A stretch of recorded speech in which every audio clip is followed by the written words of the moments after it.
Il y a 20 ans, nous avons tous souvenir où nous étions. C'était le 11 septembre 2001. Nous étions ici, plus exactement Hall 9. Nous avions accueilli le président de la République, en l'occurrence Jacques Chirac. Il avait dû partir précipitamment suite aux attaques des Twin Towers à New York. Et ici, nous parlions sur cet espace, nommé à l'époque Plateforme Recherche et Développement, du bien-être animal. Aujourd'hui, 20 ans plus tard, nous parlons toujours du bien-être animal et du bien-être de l'éleveur. C'est devenu un sujet sociétal, certes, mais cela reste avant tout un sujet de préoccupation pour les professionnels de l'élevage. Nous faisons un zoom sur la filière avicole avec cette question dans notre séquence Le temps du débat. Quels équipements pour répondre aux attentes sociétales et pour quelle rémunération des éleveurs? Pour échanger sur cette table ronde et cette double question, voici nos invités du temps du débat. Tout d'abord, Luc Mirabito, bonjour, vous êtes responsable du service élevage de l'APCA. Bonjour. Bonjour à tous et ravi d'être de retour au SPACE 20 ans après, mais même 30 ans après. Exactement. Yves-Marie Baudet, vous êtes producteur d'œufs. Et voilà, on aura l'occasion d'entendre votre témoignage. Bonjour. Bonjour à tous. On aura également un autre producteur de volailles de chair, Fabrice Caro. Bonjour Fabrice. Bonjour. Également avec nous, Marie-Claude Fourier, vous êtes de l'association, représentante de l'association de consommateurs, la CLCV. Bonjour. Oui, bonjour à tous. Et puis également avec nous, Paul Lopez, président de la FIA, Fédération des industries avicoles. Bonjour Paul. Bonjour à tous et le plaisir d'être là. Voilà, je vous propose de regarder tout de suite une introduction de 90 secondes qui montre l'état d'esprit dans lequel nous sommes, échanger et partager sur cette notion du bien-être animal et de l'éleveur. Aujourd'hui, comme hier, pour le monde de l'élevage, le sujet du bien-être des animaux d'élevage est une réelle préoccupation. Les acteurs de l'élevage présents en SPACE avancent ensemble sur cette thématique si importante en diversifiant et adaptant les systèmes de production pour développer des conditions favorables aux relations entre l'éleveur et ses animaux. Les organisateurs du SPACE, très à l'écoute des éleveurs, se sont emparés de ce sujet dès le début des années 2000 en reprenant ce thème à de nombreuses reprises sur la plateforme Recherche et Développement en 2001 et 2002.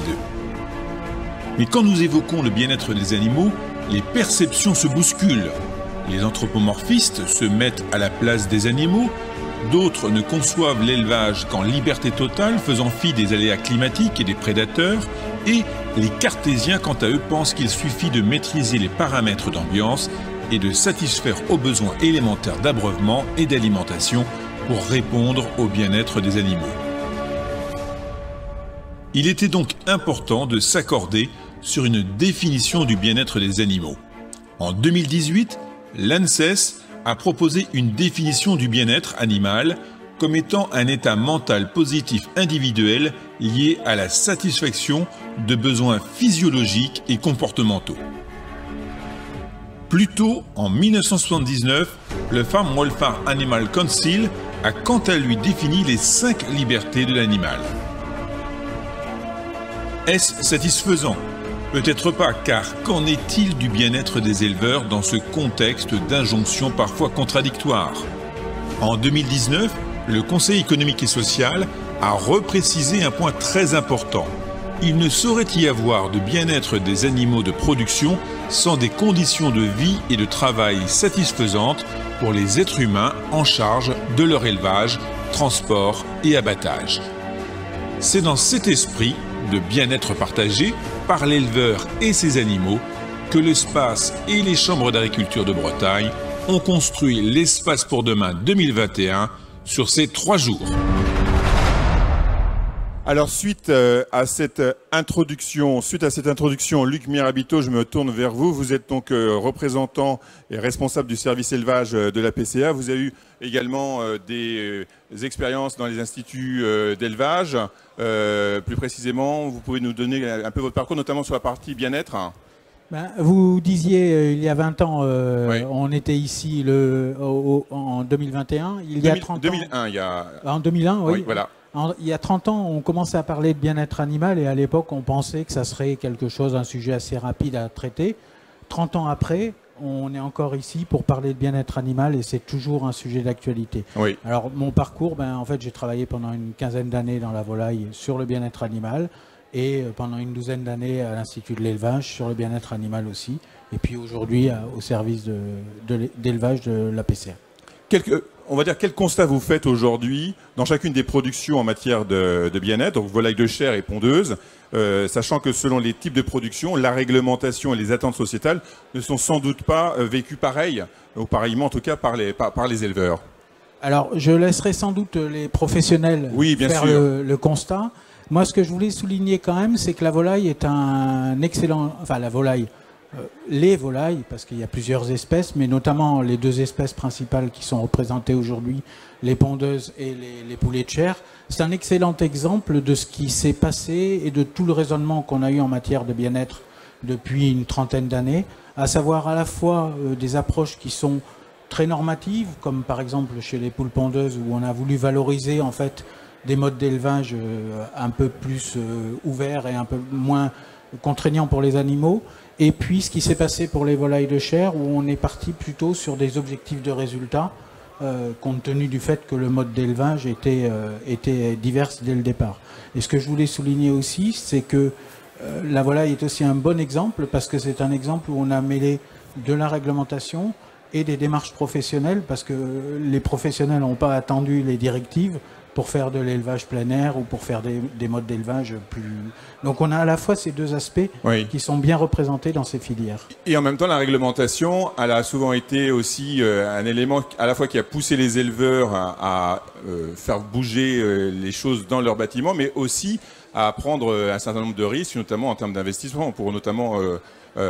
les différents exemples que vous avez cités. Je crois qu'une certaine Madame Marie-Madeleine Baudet nous avait accompagnés à l'époque où j'étais à l'Italie pour les transformations de cage. Très clairement, mais c'est pas propre à la volaille.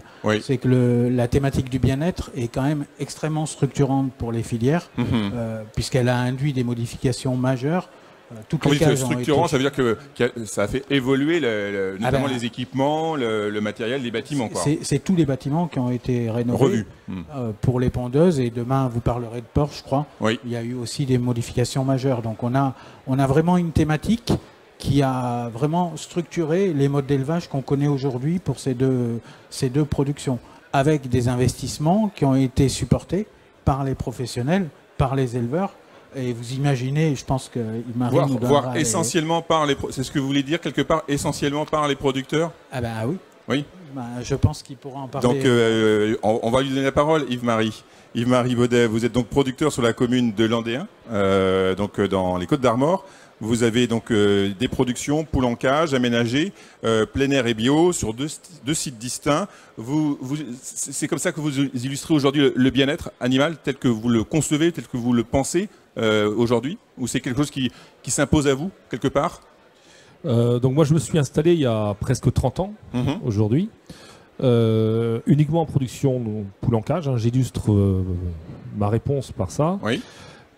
Pendant très longtemps, c'était le mode de production qui était le plus répandu en France et c'est ce à quoi le commerce correspondait. Ensuite, on a subi des réglementations successives. Donc subi, vous le dites, quand même. Oui, une réglementation est souvent subie parce qu'elle est assez brutale avec une date butoir et pas toujours de plan d'accompagnement. Donc, on a très souvent, on courait après des réglementations avec des échéances. La dernière, la plus brutale, ça a été 2012, puisqu'il a quand même fallu déménager tous nos bâtiments pour remettre du matériel neuf.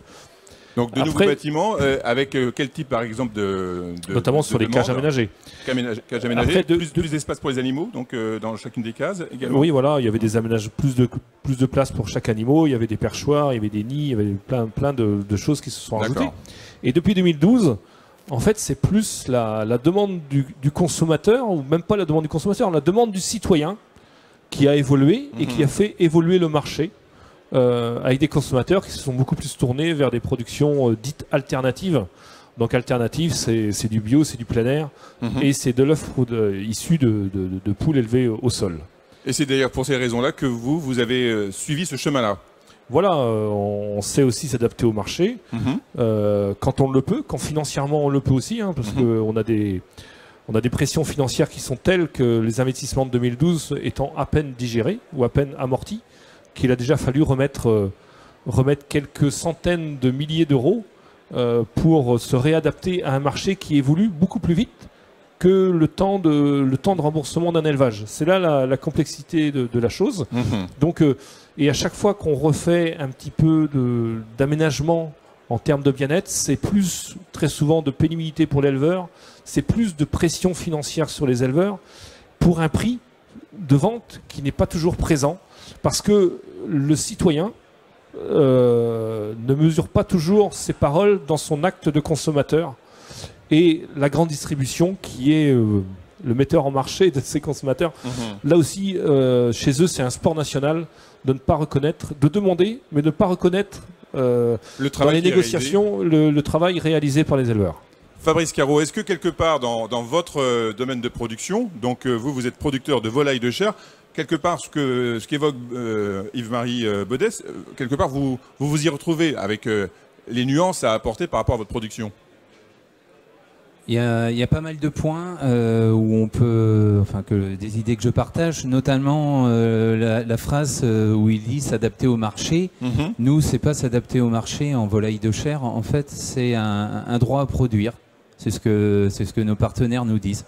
Si vous faites pas tels investissements, demain on vous chargera plus vos volailles parce que vous ne serez plus dans les clous des clients. Parce que la réglementation, on fait bien au-delà de la réglementation. Nous, elle date de 2011, avec quelques aménagements sur les formations des éleveurs, sur la densité des animaux. Donc tout ça, on le respecte. Et aujourd'hui, nos cahiers des charges clients vont bien au-delà. Donc ça, c'est un des points sur lesquels on partage.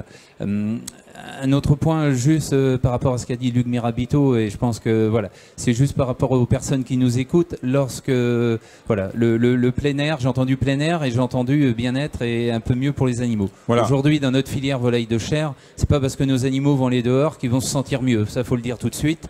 Pour qu'on clôt le débat, un animal qui va dehors n'est pas, si on lui demande son avis, je pense pas qu'il se sent mieux qu'un animal qui vit à l'intérieur de nos bâtiments, comme on le fait nous dans nos bâtiments standards. Et pourtant, comme vous le dites, ou comme on l'a entendu, ce sont des demandes souvent de la société, peut-être de gens comme vous semblez le dire, qui ne connaissent rien peut-être à ce que c'est que le bien-être animal. Alors, ce qui est génial ici, c'est qu'on a un public d'experts. Franchement, tous les gens qui sont là sont attachés au monde agricole et on est avec des gens où on peut parler de choses, on peut dire aussi des choses. Moi, j'ai 120 000 animaux chez moi. Je prends des risques à être ici aujourd'hui parce que un activiste vient filmer, il va bien trouver un poulet sur les 120 000 qui boitent. Si je dis ça à la sortie de la gare à Montparnasse auprès de plein de Parisiens, ils vont rien comprendre. Donc ça, c'est un public d'experts. Aujourd'hui, on a des clients. Je prends la grande distribution, c'est très facile pour eux de dire demain, moi des poulets standards produits dans des bâtiments fermés, non, j'en veux plus, je veux qu'ils aillent dehors ou qu'ils aient un jardin d'hiver. Il est où le mérite à ça? Il y a un carnet de commandes, on met ça en face, on regarde pas du tout le reste derrière. Mais par contre, le consommateur, il dit ouais, c'est bien, ils ont fait des super choix ces gens-là. Mais c'est complètement débile parce qu'on n'a pas regardé un seul instant tout le travail qui était fait sur cette filière. Alors peut-être c'est à nous de l'expliquer, mais il y a un moment on pourra pas expliquer des choses à l'ensemble des personnes. On est sur un métier aujourd'hui où plein de gens ont des avis sur ce qu'on doit faire. Moi, mes enfants, ils vont à l'école, je vais pas aller apprendre à l'enseignant comment il doit éduquer mes enfants. Et quand je pense que j'ai dit cette phrase-là, c'est la base, quoi. On est rendu trop loin. C'est exagéré. Moi, aujourd'hui, je passe plus de temps à regarder le dessous des pattes de mes poulets parce qu'on est payé quand nos poulets ont des pattes comme le creux de ma main, très propres. Et ben là, je peux gagner de l'argent. Mais il suffit qu'il y ait un peu de pododermatite, donc des petites nécroses, là, je perds énormément d'argent. Donc aujourd'hui, moi, le bien-être animal, ça m'apporte peu d'argent, c'est beaucoup de contraintes et des risques d'en perdre. Ça fragilise mon exploitation, ça fragilise mes idées d'investissement pour le futur. Je me dis, est-ce que je dois le faire parce que demain on va nous pondre 2 ou 3 autres nouvelles règles.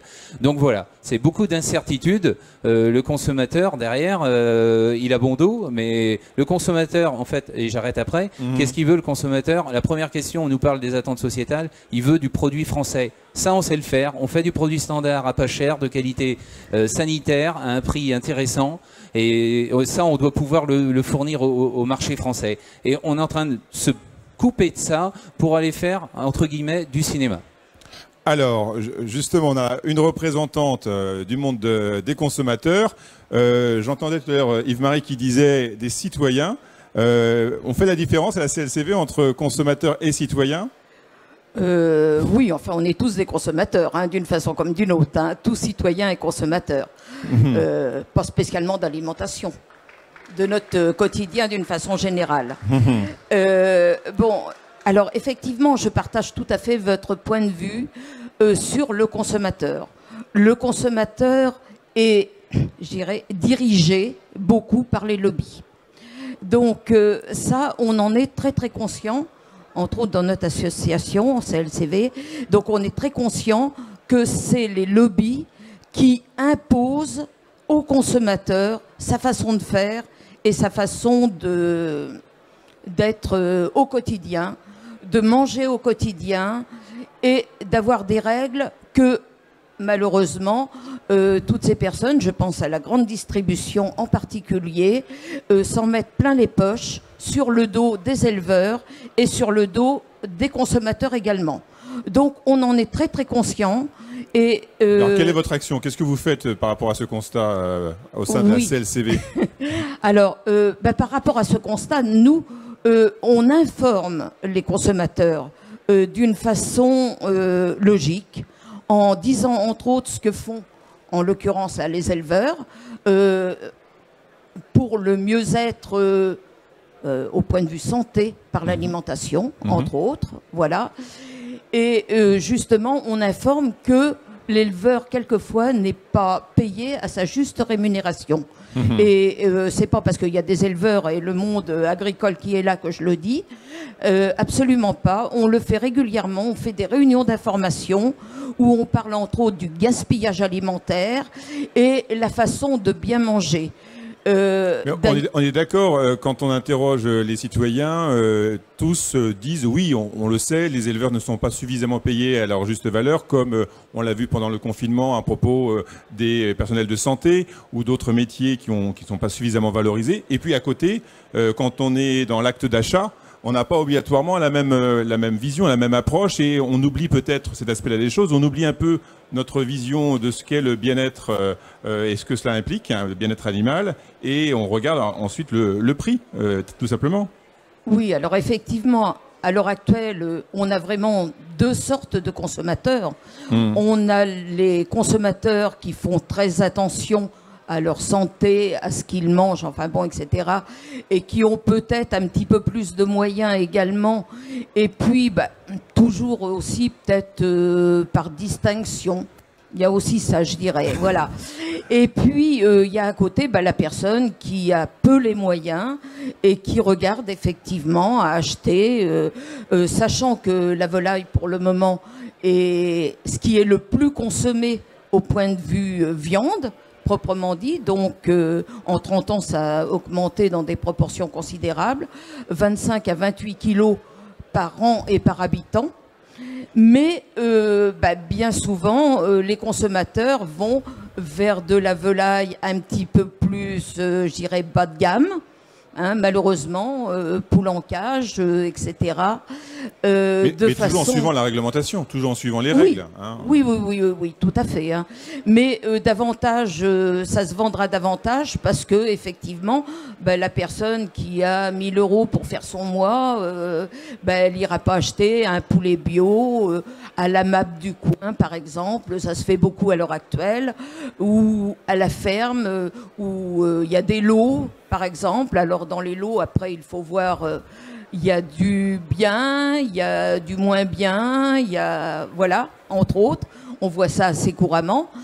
Donc, il est sûr que la personne qui a peu d'argent fera attention, ira vers des promos, voilà. Et puis bon, il faut être logique. Il y a, à l'heure actuelle, je dirais 60% de consommateurs citoyens qui n'ont pas les moyens d'acheter du poulet bio, etc. Alors Yves-Marie, puis je vais donner la parole bien sûr à notre dernier invité, Paul Lopez. Oui. Juste pour réagir, madame, il n'y a pas de produits bas de gamme dans les produits français. On fait de la qualité mais pour tout type de consommateur. Et nous, ce pour quoi on milite, c'est libre choix au consommateur dans le rayon. Quelqu'un qui a un pouvoir d'achat un peu plus faible, eh ben, il doit pouvoir trouver des œufs ou de la volaille de très bonne qualité.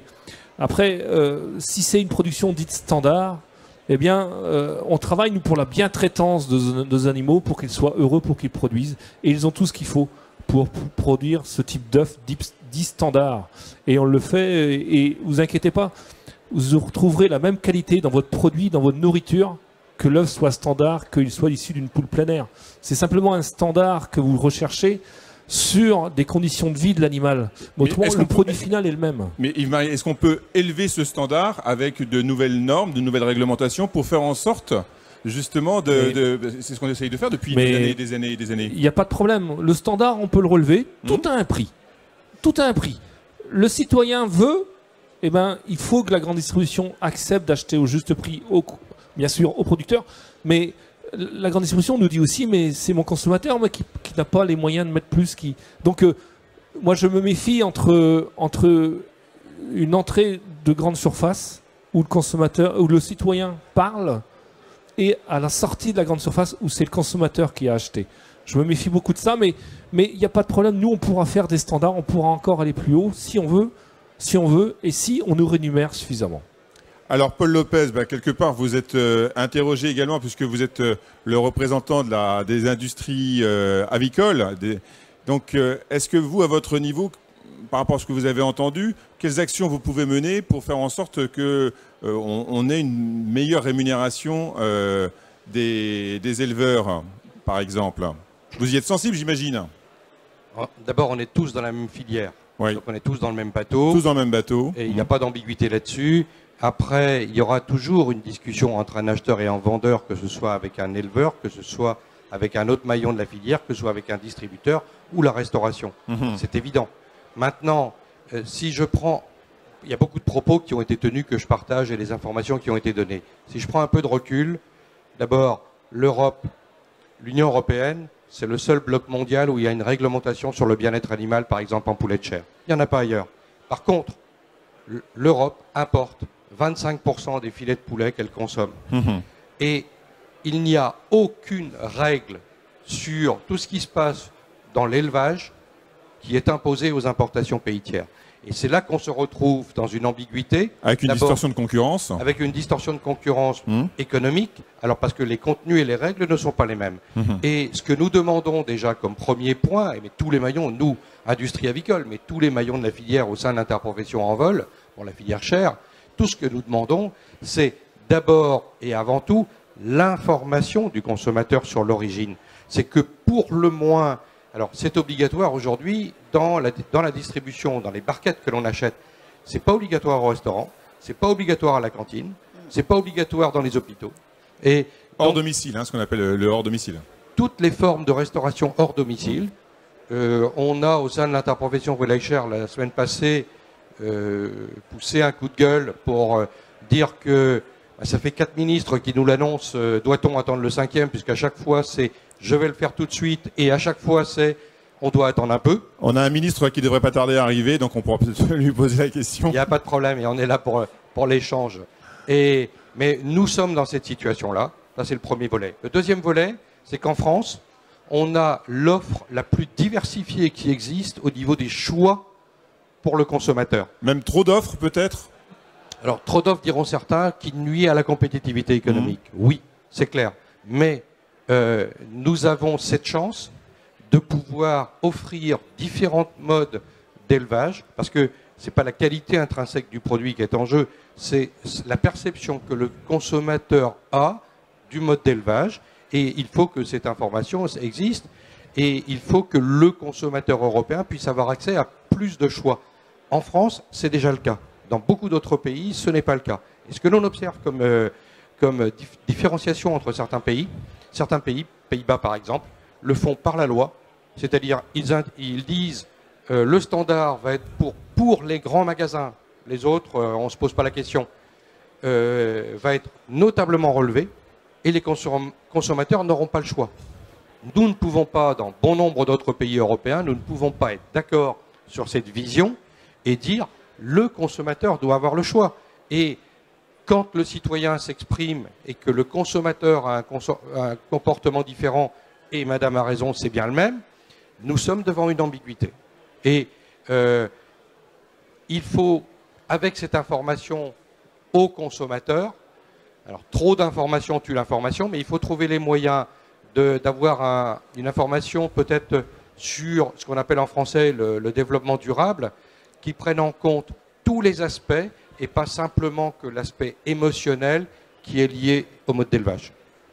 Si j'entends bien aussi ce que vous dites, Monsieur Lopez, c'est quelque part la grande difficulté auquel vous êtes confronté, notamment peut-être pour mieux rémunérer les producteurs, c'est finalement cette concurrence assez déloyale qui s'exerce. C'est ça finalement qui bloque aujourd'hui, qui crée justement ces problématiques. Alors, c'est ça votre discours? Une partie du marché, oui.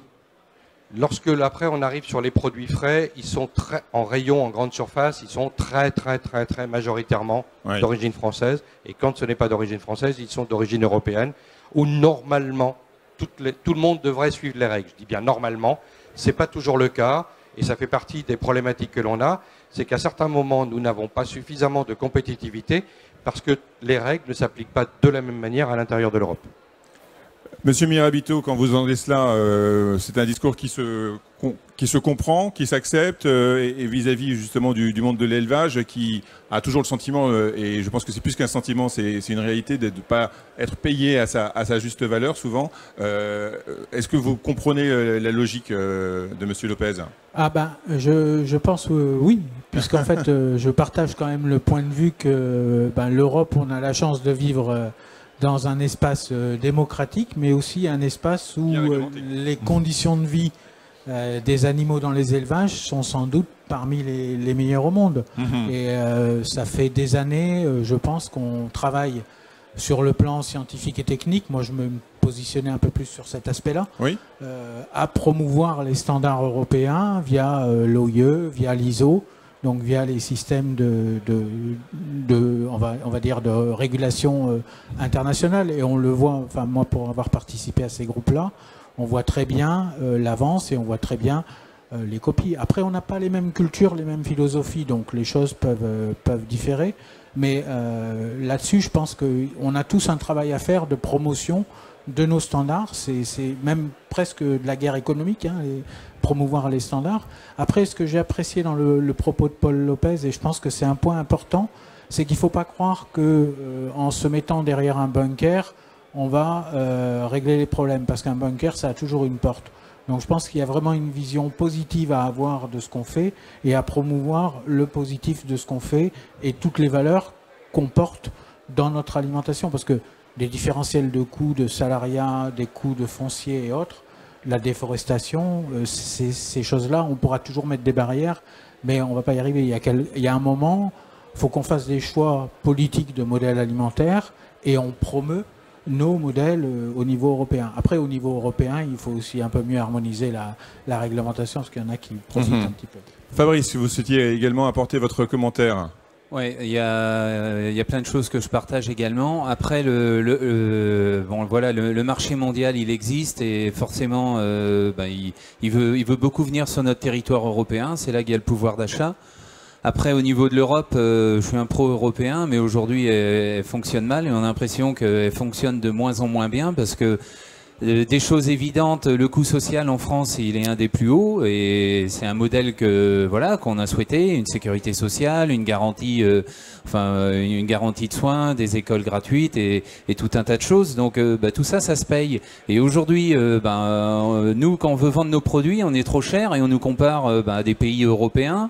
Parce que voilà, on reste avec sur ce marché-là, mais on peut pas lutter. On est complètement déphasé.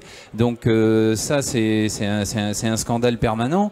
Et à côté de ça, voilà, on continue souvent comme à prendre l'Europe comme une règle d'échiquier, sauf qu'aujourd'hui, il y a quelque chose qui est en discussion pour la volaille de chair, c'est l'European Chicken Commitment. Donc c'est une réglementation générale pour le futur poulet qui pourrait arriver. Qui s'est imposé par l'Europe du Nord, c'est ça? Voilà, mais l'Europe du Nord, ça me fait rire, parce que par exemple, on veut prendre les choses de l'Europe du Nord qui nous contraignent, mais par exemple, à 14-15 ans, les enfants peuvent venir travailler, que ce soit dans une exploitation agricole, sans en faire de l'esclavage, mais apprendre le goût du travail. Aujourd'hui, en France, on veut faire travailler des jeunes, on n'a pas le droit, il y a une réglementation de ci, de ça. Par contre, voilà, là, on impose que les mauvaises choses. Moi, c'est comme ça que je le vois. Et les choses qui pourraient, sans vouloir mettre les jeunes au boulot, mais j'ai travaillé aux Pays-Bas et ils étaient surpris de voir que nos gamins, avant 18 ans, peu travaillaient, alors que là-bas, ils terminaient les cours à 14h, ils allaient tous venir une caisse de supermarché, ramasser des œufs dans les fermes. Enfin, il y a la culture du travail qu'on est en train de perdre chez nous. Bon, c'est un autre débat. Mais cet OCC va s'imposer, vous le sentez prochainement? S'il s'impose, je pense que, je l'ai dit avec mon salarié qui est là en venant dans la voiture, je pense que ma ferme sera à vendre. Parce que l'ECC, en gros, pour nous, demain, c'est construire un jardin d'hiver sur nos bâtiments. Mais ça veut dire quoi? Ça veut dire se rajouter des coûts énormes, se rajouter des charges de travail, ne plus maîtriser nos bâtiments. Alors on nous dit faire des économies d'énergie en installant des chaudières, une meilleure ventilation. Ouais, mais avec ce type de poulet, demain, on change tous nos plans. Donc en France, ça l'a été dit, on est le marché où on propose de tout. Du rouge, du poulet rouge, label rouge, du poulet bio, enfin plein de sortes, des appellations de chaque région de France, c'est super d'avoir tout ça. On a un poulet standard qui nourrit le plus grand monde, qui reste de qualité, c'est pas un poulet bas de gamme, c'est un poulet... En fait, la différence, c'est l'unité production par UTH. Ça veut dire qu'un agriculteur, en poulet standard comme moi, eh ben, on va en produire beaucoup plus, donc parce qu'on a des moyens qui nous permettent, des moyens techniques, des moyens modernes, qui nous permettent de produire de la qualité sanitaire à un prix vraiment tenu, pour que le grand commun des Français puisse se nourrir. Parce qu'il y a un vrai débat là-dedans, c'est demain... Faut pas que ce soit que des élites qui puissent continuer à se nourrir avec des produits vraiment haut de gamme. Alors haut de gamme en prix, pas forcément en qualité sanitaire. Et puis que la grande majorité des consommateurs soient nourris qu'avec des importations. Et puis il faut arrêter surtout de croire que les importations demain ils vont nourrir notre pays. La pénurie alimentaire, c'est pas un vain mot. Aujourd'hui, on a oublié ça, mais demain, on peut risquer d'avoir des rayons des approvisionnements de nourriture qui puissent venir difficilement. On le voit aujourd'hui pour plein de marchés comme l'automobile. Voilà, ça a fait la une. Mais demain, ça peut être la même chose pour nos produits. On a quelque chose qui existe en France. C'est sûrement pas parfait, mais si on travaille ensemble, on peut l'améliorer. Ça, c'est vachement important. On peut l'améliorer. Nous, les éleveurs, on est prêts à continuer à améliorer ce qu'on fait. Mais ne cassons pas ce qu'on sait faire. En plus, en Bretagne, c'est vraiment un atout économique qu'on a pour ce territoire. Donc, voilà, il y a pas trop de sujets à aller plus loin. Le CC, c'est une vraie bombe pour notre filière. Ceux qui en parlent, je voudrais qu'ils viennent le faire. Parce que les règles, quand elles sont écrites dans un bureau, c'est très facile. On peut se faire des plans sur la comète. Ça n'engage personne. Mais les personnes qui écrivent ces règles, je les ai vues très rarement pratiquer le travail dans nos élevages. Et là, je voudrais les voir faire pendant une semaine. Et après, j'aurais beaucoup plus de respect pour les écouter. Merci Fabrice. Yves-Marie, à chacun ses défis. Vous avez d'autres défis. C'est pas l'OCC qui vous tracasse. C'est plutôt d'autres questions, notamment la problématique liée aux mâles et aux femelles. Voilà. Nous, ça va très très vite dans l'aviculture. Quand un sujet est à peine fermé, il y en a un autre qui arrive. Aujourd'hui, le sujet actuel, par exemple, c'est l'arrêt d'élimination des poussins mâles. Oui. On est 100% d'accord, nous, les éleveurs, les producteurs. On est 100% d'accord pour arrêter cette technique-là. Pas de problème. Le ministre veut prendre un décret. Là, octobre, novembre, il va signer un document pour décréter ce genre de choses. Oui, c'est vraiment d'actualité, là. Oui, initiative qu'il a pris avec le ministre allemand. Sauf qu'on est 27 en Europe. Ça, il n'a pas encore réussi à convaincre les 25 autres qui veulent déjà le faire en France. Soit, c'est pas un problème, mais ça a un prix. Ça a un prix. Aujourd'hui, ça coûte un peu plus de 65 millions d'euros et ça coûtera un peu plus de 65 millions d'euros tous les ans. Parce que ça demande un équipement spécifique pour pouvoir reconnaître notamment les œufs avant qu'ils n'éclosent. Oui, c'est des techniques, des techniques qui sont pas totalement encore maîtrisées aujourd'hui, mais le temps politique. Oui, mais le temps politique n'est pas adapté quelquefois au temps technique. Oui. Mais il faut prendre des positions avant une future campagne présidentielle. On peut comprendre. Je vais mettre du côté consommateur. On peut comprendre cette position. Mais on est d'accord. Ouais. On est d'accord. Par contre, les 65 millions d'euros, ça représente 1 centime par œuf qui est vendu dans une boîte, dans un magasin. Je pense que le consommateur, le centime de l'œuf, il est prêt à le prendre. Bon, eh bien, je vous invite à aller voir M. Leclerc, aller voir M. Carrefour, aller voir M. U, pour lui dire, vous pouvez accepter ça, nous on est prêt à le payer. Mais voilà, c'est le sujet actuel qu'on a en ce moment où ça bloque. Parce que on a des interlocuteurs en face de nous qui sont pourtant dans l'interprofession, qui sont autour de la table.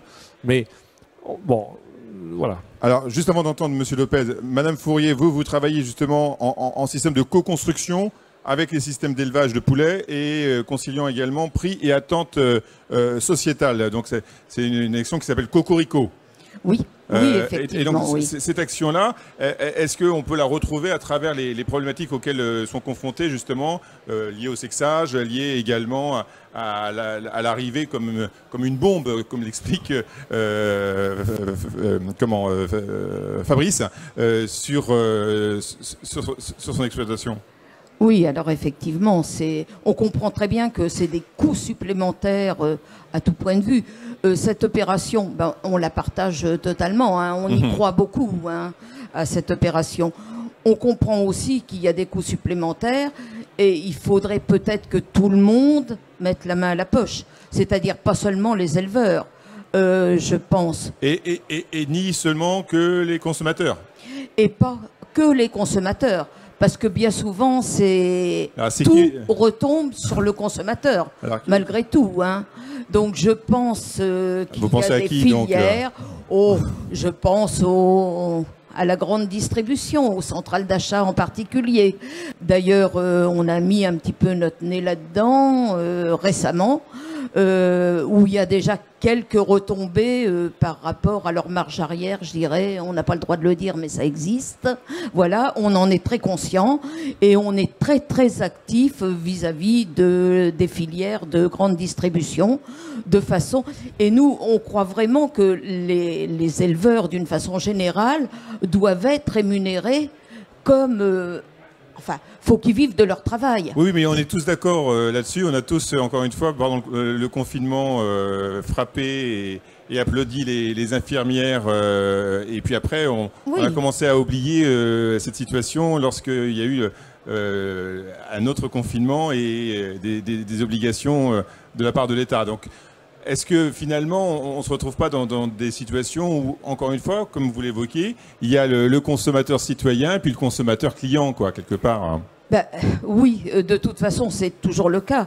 Je sais très bien que la personne, avant tout, regarde ce qu'elle a dans son porte-monnaie avant d'acheter quelque chose en magasin. Et ça paraît logique. Bon, c'est aussi à nous, Association de défense des consommateurs, et on le fait à la CLCV, entre autres en région centre, dont je fais partie, on fait des réunions d'information sur le bien-être animal, bien entendu, mais aussi sur l'alimentation et une alimentation saine de qualité et non pas quelques filières à côté, un produit français, évidemment, ça, on y est très très attaché. Et les Français, ils sont de plus en plus attachés, hein, quand même, aux produits français de qualité. Hein. Oui, même dans les produits surgelés, avec ou même dans la restauration hors domicile, est-ce que c'est à ce point-là un attachement? Oui, Paul?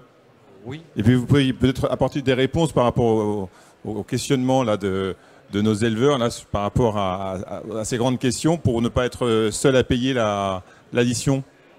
Alors, tout d'abord, par rapport à ce que disait Madame tout de suite au niveau des consommateurs, ce qui est important, c'est de l'information. Et que l'information et la transparence, n'ayons pas peur, on est fiers de ce qu'on fait. Donc, de ce côté-là, il n'y a pas de problème. Et plus il y aura d'informations, après la problématique, c'est qu'à force d'en avoir, c'est comment on fait le tri. Oui. Et donc, ça fait partie des sujets demain sur l'étiquetage. Faire un étiquetage bien-être, c'est sans doute pas suffisant. Faire un étiquetage développement durable, c'est peut-être un meilleur optimum qui tienne compte de, à la fois, l'effet pour préparer d'avoir une meilleure planète par rapport au CO2. On doit intégrer tous ces éléments-là. Donc, mais la transparence et l'information sont toujours indispensables. Et il faut rendre tout cela obligatoire partout pour que chacun puisse faire son choix. Ça, c'est un premier élément. Que ce soit le consommateur quand il achète sa barquette, que ce soit le maire ou la mère lorsqu'il y a le choix pour les marchés pour la cantine. Si l'information n'existe pas, le choix n'existe pas. Ça, c'est le premier point. Je voudrais revenir sur les propos de Fabrice tout à l'heure, sur l'ECC, European Chicken Commitment. Ça ne vient pas de l'offre du nord de l'Europe, ça vient de la pression des organisations non gouvernementales, les ONG, qui reçoivent des budgets dont les fonds ne sont pas obscurs. Ils sont, un, étrangers, USA, deux, ils viennent des gens qui veulent la viande, les substituts de viande. Donc c'est la majeure partie de leur financement. Et très clairement, et j'ai participé à un débat vendredi à Berlin avec la porte-parole de Greenpeace Allemagne, c'est clair pour eux. Sous couvert de bien-être, sous couvert de ceci ou cela, ils ont un message très clair. Il faut réduire la consommation de viande. Il y a une initiative au Parlement qui est de fin de semaine dernière, qui est de dire en Europe, en Union européenne, pardon, on va supprimer la TVA sur tous les produits d'origine végétale et on va mettre la TVA la maximale sur la viande. Le but, il est clair. C'est il faut que la viande coûte cher. Et dans le débat, quand on leur dit, mais dans ces cas-là, c'est réserver la viande aux élites, nous ne pouvons pas être d'accord.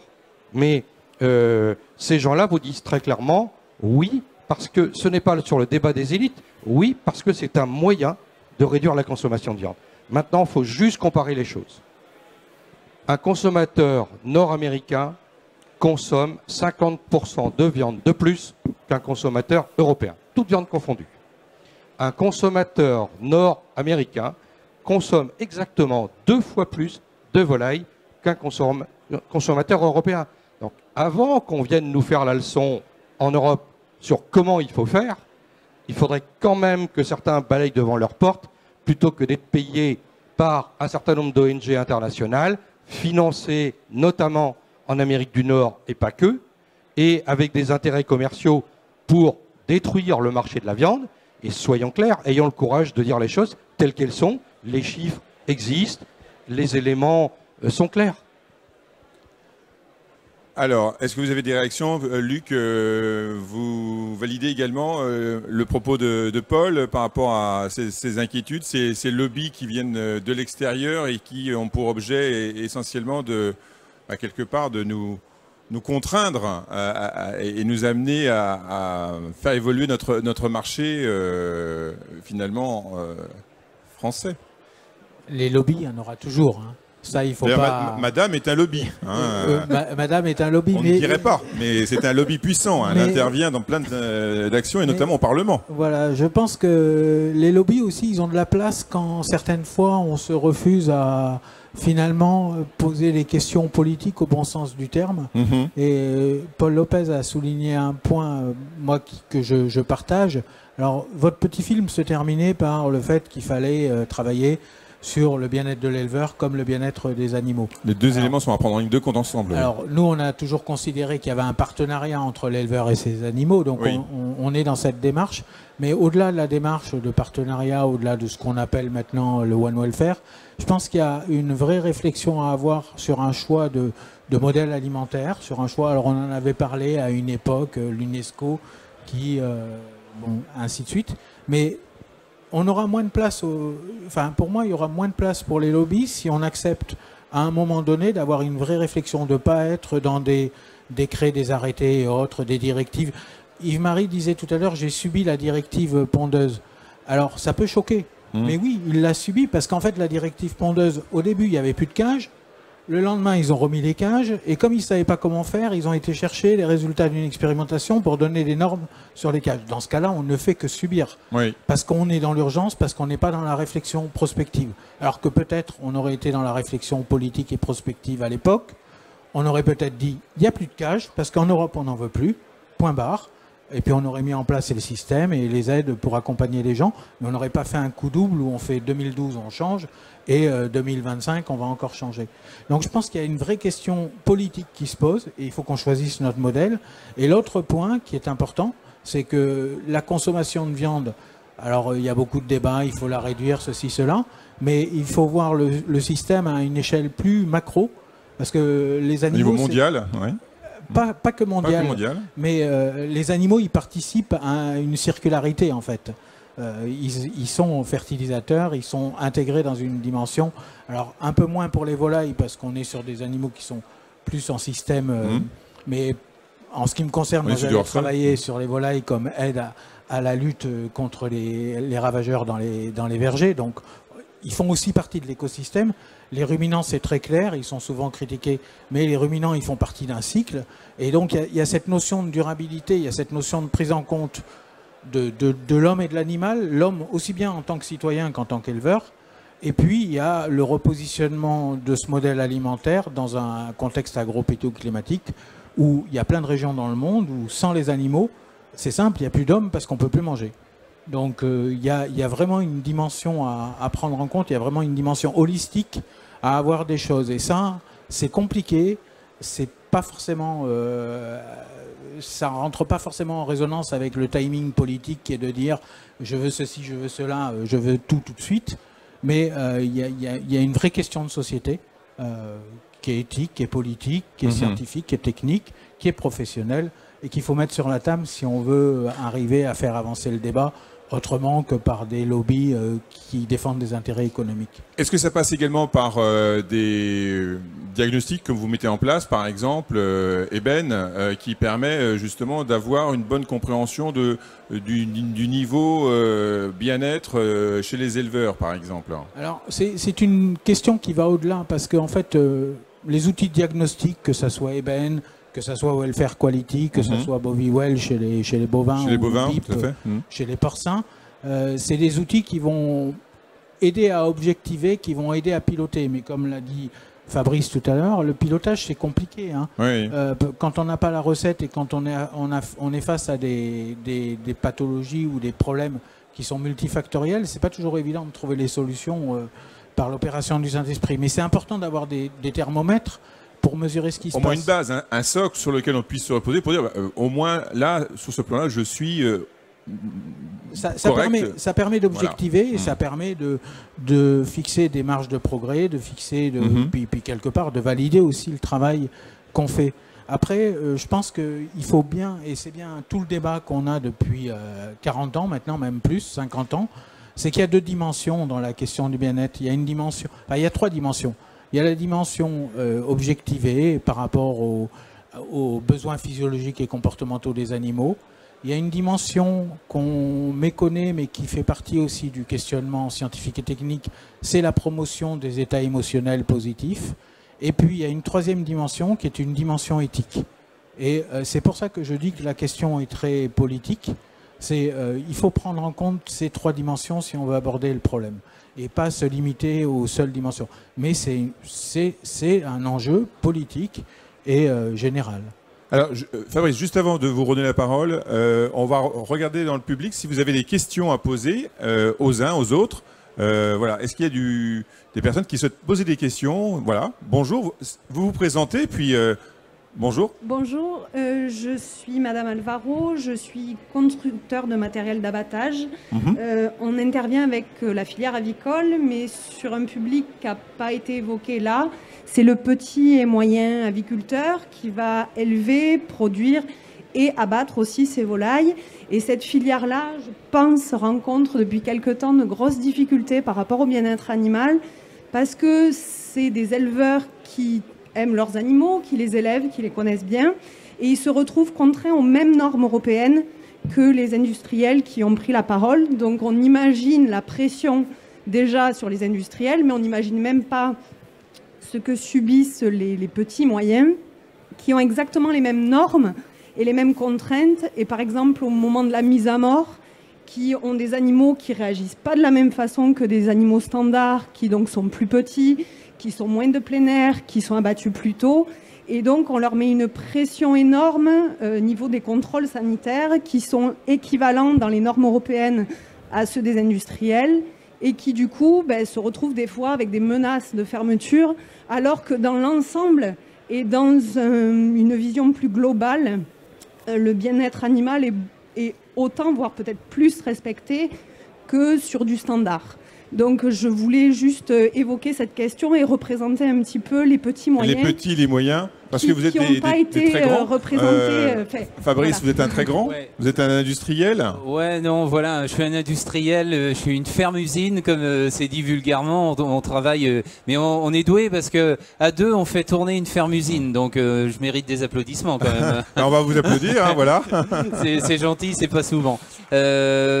Alors, aussitôt, je réagis. Le standard, il a pas moins de bien-être animal que les volailles. Non, mais je sais que vous le dites pas comme ça, mais je le dis pour l'ensemble et par rapport à ce que je fais chez moi, je suis trop fier de ce que je fais pour laisser les choses sans réagir.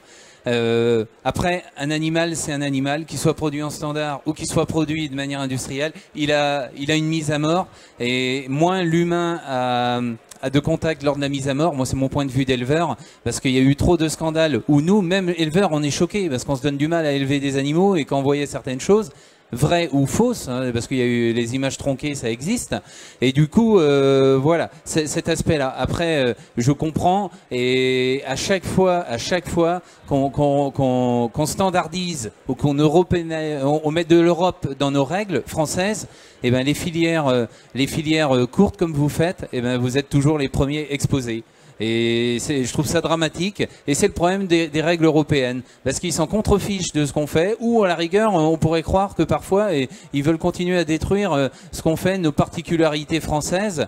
Et c'est pas pour rien que les produits alimentaires, la gastronomie, chez nous, elle est au patrimoine de l'UNESCO. Parce que c'est une richesse qu'on a. Et il va falloir se battre. Et il n'y a pas de concurrence entre les filières courtes et les filières standards ou industrielles. On n'a pas le même marché, on ne vise pas les mêmes objectifs, et c'est deux schémas différents. Et je comprends votre désarroi. Yves-Marie, vous souhaitiez également réagir? Oui. En tant que également éleveur, oui. Donc producteur d'œufs. Oui, je voulais... Attendez, hop. Voilà, le micro est allumé. Oui. Je voulais réagir, madame, à vos propos. Alors, déjà, en France, on peut considérer qu'il y a des gros élevages, des petits élevages. À l'échelle de l'Europe et voire du monde, on n'a que des petits élevages en France. Une agriculture familiale et des petits élevages. Après, c'est vrai qu'il y a différentes tailles. Vous avez cité des petits ateliers qui ont des difficultés réglementaires ou autres. Ce qu'il faut bien se dire, c'est qu'on a le côté sanitaire. On veut de la qualité pour nos consommateurs. Et on a un côté sanitaire qui est très important. Il y a 18 mois, il y a un virus qui s'est attaqué à l'homme. On a confiné l'homme. De façon régulière, aujourd'hui, on a des passages de grippe aviaire. On confine nos animaux. Sauf qu'en même temps, en France, on a un petit peu tendance à développer des petites exploitations au bord des villes et autres, alors surtout en œufs, qui produisent avec 10, 20, 30 poules et qui vont vendre quelques œufs sur les marchés locaux. Et ça, quelque part, on est obligé... par sécurité aux consommateurs, on est obligé d'avoir quelques règles pour ces élevages-là, notamment sur la grippe aviaire, mais aussi sur les salmonelles. On est obligé d'avoir. Et aujourd'hui, je sais que, pour en avoir échangé avec l'administration la semaine dernière, il y a tout un tas d'élevages qui sont non identifiés en France et qui posent problème. Donc, c'est sûr qu'il ne faut pas la même réglementation, mais on est obligé d'avoir un minimum de réglementation pour vos élevages. Non, mais là, justement, on entend bien quand même, c'est des éleveurs qui sont soumis exactement aux mêmes normes, qui les suivent, sauf que les animaux qu'ils abattent ne sont pas les mêmes. Donc les réglementations sont faites sur des industriels parce que leurs modèles sont industriels, mais elles ne sont pas adaptées parce que même en respectant les normes, forcément, on demande par exemple à la mise à mort des milliampères de temps, alors que c'est différent, les mouvements post-mortem sont différents, et il y a une méconnaissance chez ces petits et moyens qui n'est pas prise en compte par cette norme.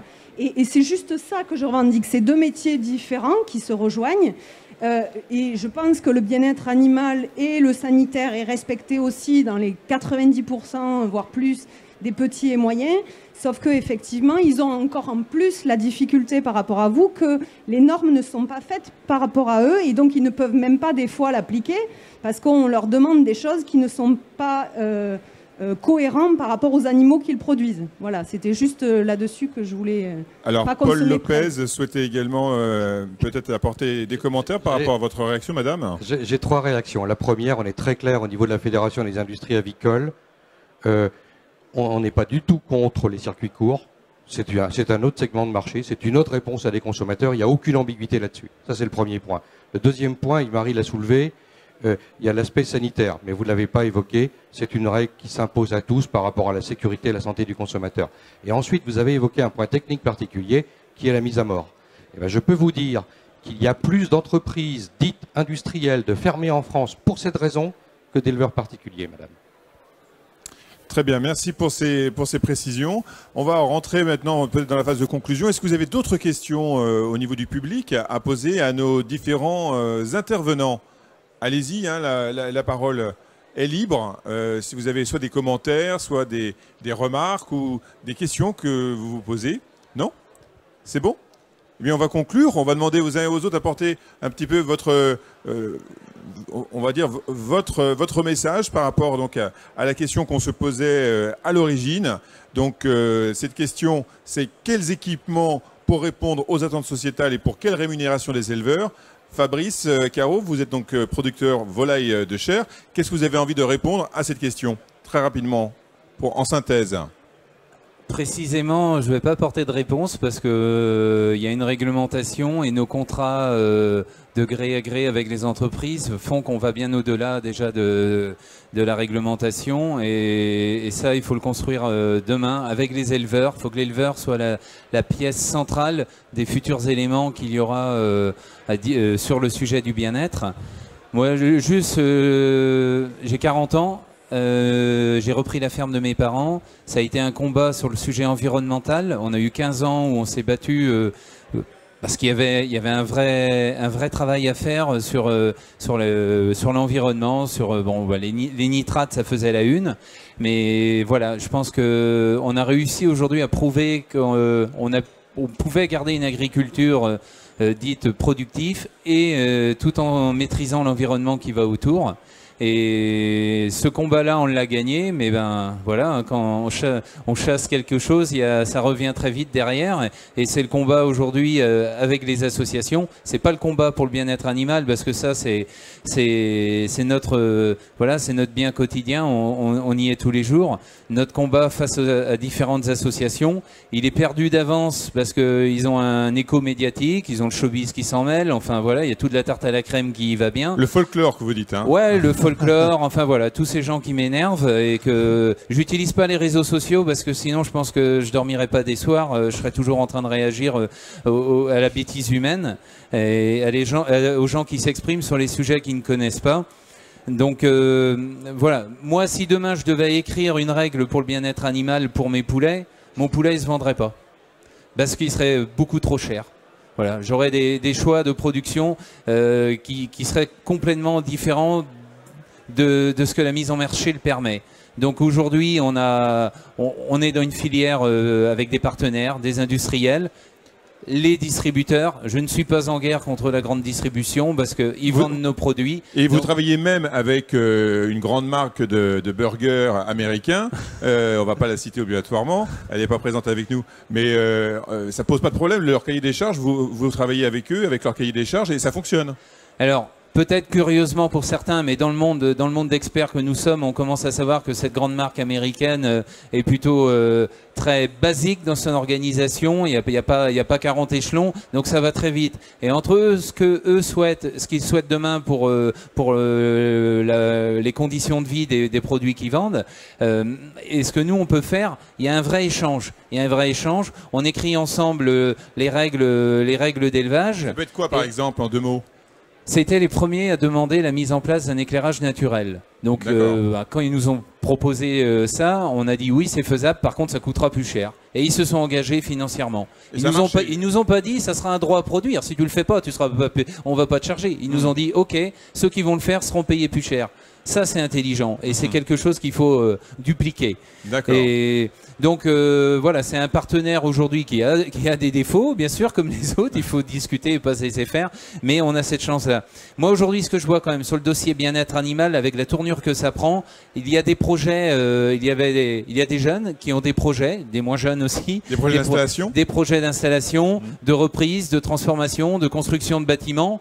Et aujourd'hui, le combat d'il y a 20 ans sur l'environnement, je vous disais, non, tu vas pas produire parce que tu vas aller polluer plus l'eau. Donc on a réussi à montrer que c'était quelque chose qu'on maîtrisait totalement. Aujourd'hui, on nous dit, ah ouais, mais non, tu vas refaire une ferme avec des tas d'animaux dedans, c'est monstrueux et tout.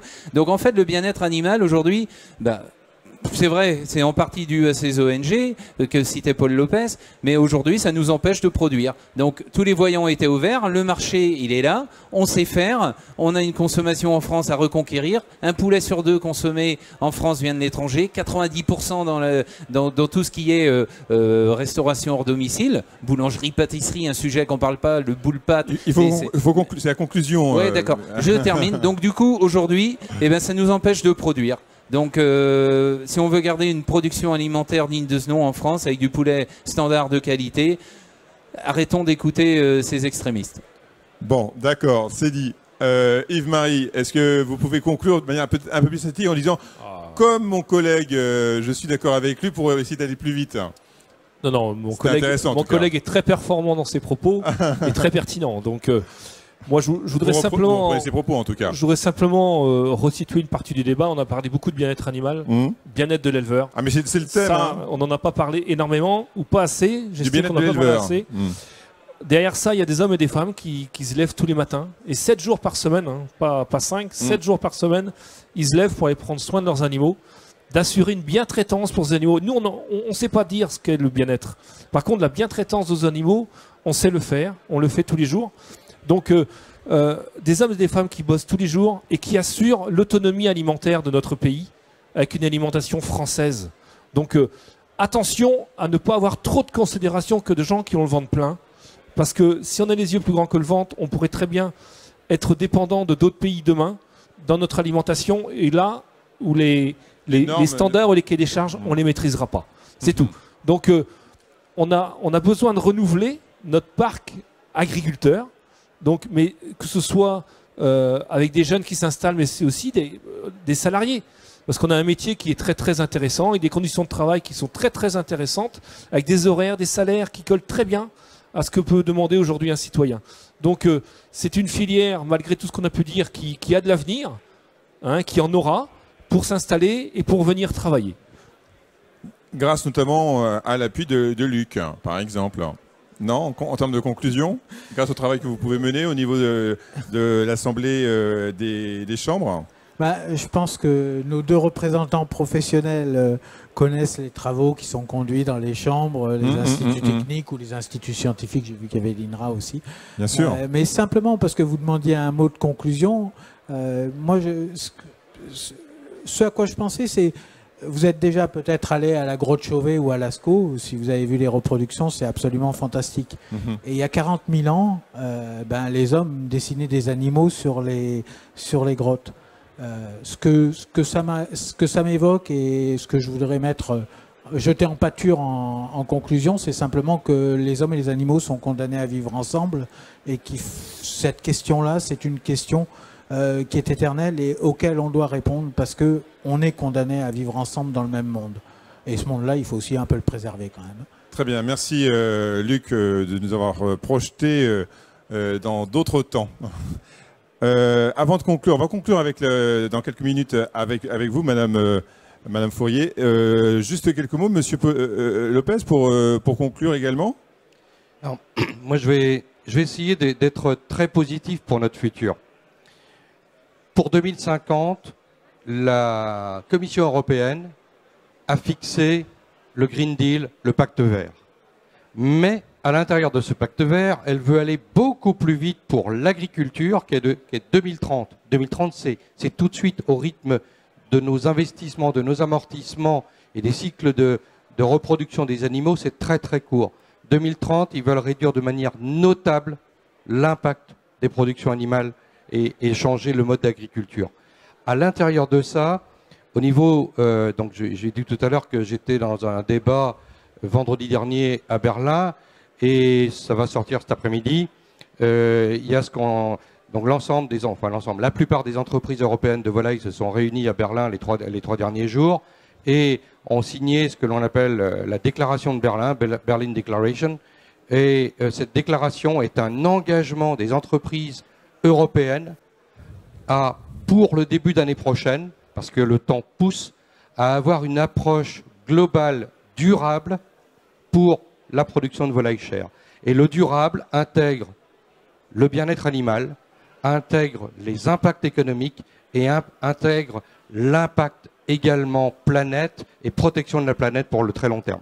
Et donc je veux terminer sur cette note positive et vous montrer que dans le secteur de la volaille dans lequel nous sommes, qu'on soit en Bretagne, en France ou en Europe, nous sommes tous à aller dans le même sens en essayant de faire en sorte quand même de ne pas se faire marcher dessus. Marie-Claude Fourier, vous allez avoir vraiment le mot de conclusion. Vous représentez les consommateurs. C'est intéressant de conclure dans un salon de l'élevage par les consommateurs. En tout cas, la parole du consommateur. Après ce que vous avez pu entendre, qu'est-ce que vous avez envie de faire passer comme message, étant donné que vous travaillez avec également les professionnels, notamment dans des organisations qui permettent justement de prendre en compte les problématiques des éleveurs qu'on a pu entendre aujourd'hui, et puis également les attentes sociétales et notamment aussi les problématiques de revenus que peuvent avoir les consommateurs citoyens qui parfois ont des difficultés à vivre dignement et avoir dans leurs assiettes un bon poulet, comme on le dit. Voilà. Oui, alors par rapport à tout ce que j'ai entendu aujourd'hui, je pense qu'on va se faire le relais encore plus virulent, je dirais, que d'habitude. C'est-à-dire qu'on informe les gens d'une façon très objective. Hein. Donc là, j'ai entendu certaines choses que je ne connaissais pas, évidemment. Hein. On ne peut pas tout savoir. Donc on va se faire le relais, vous pouvez en être sûr, vis-à-vis des consommateurs, de ce que font les éleveurs, des engagements qu'ils prennent, ça sans problème de ce côté-là. Et puis on va continuer à combattre certains lobbies, comme on l'a fait jusqu'ici, de façon à ce que quand même les producteurs soient mieux rémunérés, plus justement rémunérés, par rapport à certaines choses qui se passent dans la grande distribution en particulier. Voilà, donc ça, on a bien entendu. Et je peux vous dire que vis-à-vis des organismes dans lesquels je siège actuellement, que ce soit au Conseil national de l'alimentation ou sur le plan européen, je vais faire remonter ce que j'ai entendu aujourd'hui, vous pouvez en être assuré. Hein, voilà. Et je pense que, très sincèrement, il vaut mieux manger de la viande, de la volaille, enfin qu'importe, de la viande, plutôt que d'avaler tous les médicaments qu'on nous fait avaler à l'heure actuelle. Et manger des œufs. Hein. Manger des voilà. œufs. Oui. Il y a des œufs également. Voilà. Et voilà, exactement. Oui, des protéines dedans, oui, tout à fait. Merci en tout cas à tous de votre participation à cette table ronde qui n'est jamais évidente sur ce sujet-là. On marchait un petit peu sur des œufs. Merci donc à Luc Mirabito d'être parmi nous, donc responsable du service élevage de l'APCA, Yves-Marie Baudet, producteur d'œufs, Fabrice Caro, producteur de volailles de chair, Marie-Claude Fourier, association des consommateurs CLCV, et Paul Lopez, président de la FIA, Fédération des industries avicoles. Merci à tous, bonne journée et bonne continuation.